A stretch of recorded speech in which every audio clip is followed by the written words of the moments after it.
BTS के सभी सदस्यों की सेना से वापसी। सुगा ने समाप्त की अपनी सेवा। सियोल, दक्षिण कोरिया।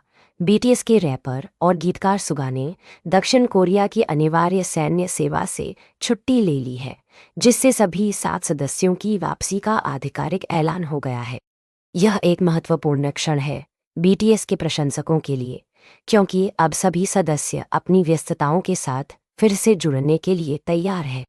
बीटीएस के प्रबंधन एजेंसी बिग हिट एंटरटेनमेंट ने पुष्टि की कि सुगा ने बुधवार को अपनी वैकल्पिक सेवा पूरी की, जिसके बाद उन्होंने अपनी शेष छुट्टी का उपयोग किया। उनकी आधिकारिक छुट्टी की तारीख शनिवार है।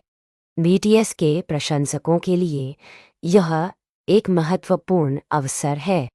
अब जब सभी सदस्यों ने अपनी सेवा पूरी कर ली है, तो वे एक समूह के रूप में दीर्घकालिस में फिर से मिलन की योजना बना रहे हैं।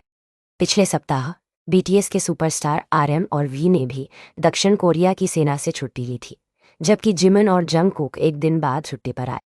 सभी 4 सदस्यों ने दिसंबर 5 में अपनी भर्ती की थी। इस समूह के 6 सदस्यों ने सेना में सेवा की, जबकि सुगा ने सामाजिक सेवा एजेंट के रूप में अपनी ड्यूटी निभाई, जो सैन्य सेवा का एक वैकल्पिक रूप है।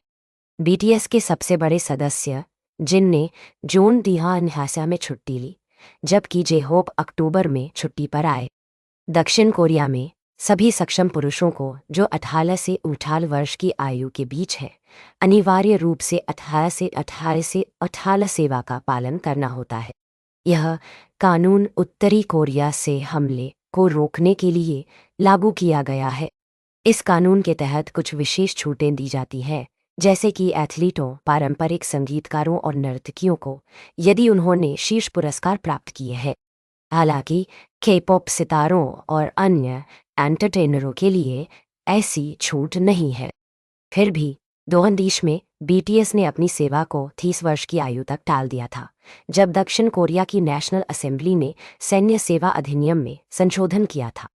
देयोनयाशिडू में बीटीएस के सदस्यों के लिए अनिवार्य सैन्य सेवा में विशेष छूट देने के संबंध में सार्वजनिक बहस हुई थी, जब तक कि समूह की प्रबंधन एजेंसी ने अक्टूबर 2 आज अपनी ड्यूटी पूरी करें।